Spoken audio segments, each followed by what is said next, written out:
ఏపీలో సుదీర్ఘ కాలం పాటు రాజకీయాలు చేసి గోవా గవర్నర్ గా ఎంపికైన అశోక్ గజపతిరాజు ఆ బాధ్యతలు చేపట్టారు. వచ్చి రాగానే గోవాపై తనదైన ముద్ర వేసేందుకు అక్కడి ప్రభుత్వంతో కలిసి ఆయన కీలక నిర్ణయాలు తీసుకుంటున్నారు.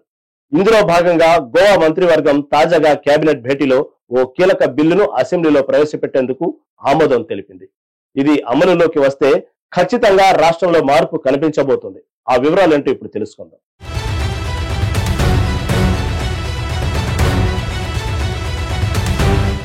చిన్న రాష్ట్రమైన గోవాలో ప్రస్తుతం జనం ఎదుర్కొంటున్న అతిపెద్ద సమస్య బహిరంగ ప్రదేశాల్లో చెత్త వేయడం.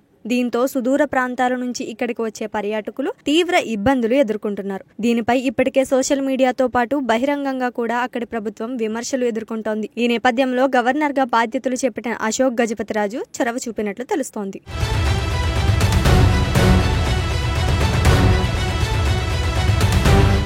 రాష్ట్ర ప్రభుత్వానికి ఈ చెత్త సమస్యపై తగు చర్యలు తీసుకోవాలని గవర్నర్ సూచించినట్లు తెలుస్తోంది. దీంతో ప్రభుత్వం తాజా కేబినెట్ భేటీలో కీలక నిర్ణయం తీసుకుంది. రాష్ట్రంలో బహిరంగ ప్రదేశాల్లో ఇకపై చెత్త పారబోస్తే ముందుగా 200 రూపాయల వరకు జరిమానా విధిస్తామని, రెండోసారి పట్టుపడితే మాత్రం 3 లక్షల వరకు జరిమానా విధించేందుకు వీలుగా కొత్తగా చట్టంలో మార్పులు చేపడుతోంది. ఈ మార్పులకు కేబినెట్ ఆమోదం తెలిపింది.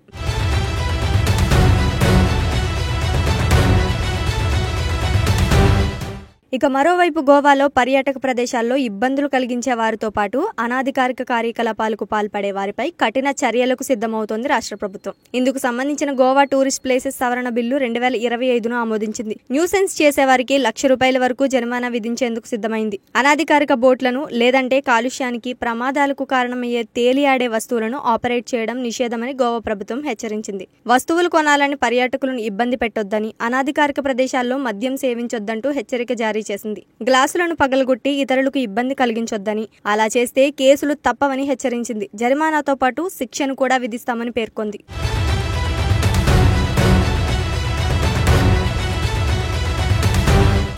అలాగే బహిరంగ ప్రదేశాల్లో వంట చేసుకోవడంపై నిషేధం విధించింది. ఎక్కడ పడితే అక్కడ చెత్త వేసి టూరిస్ట్ స్టేట్ ఐడెంటిటీ డిస్టర్బ్ చేయొద్దని పేర్కొంది. బీచ్లలో వాహనాలను ఆపరేట్ చేయొద్దని, అనుమతి లేకుండా రాష్ట్రం వెలుపల ఉన్న ప్రదేశాలకు పర్యాటక సేవలు అందించడం వంటి వాటిని న్యూసెన్స్ నిర్వచనంలో చేర్చారు. టూరిస్టుల స్వేచ్ఛకు ఇబ్బంది కలిగించడాన్ని ఈ కొత్త చట్టంలో నేరంగా పరిగణిస్తున్నారు.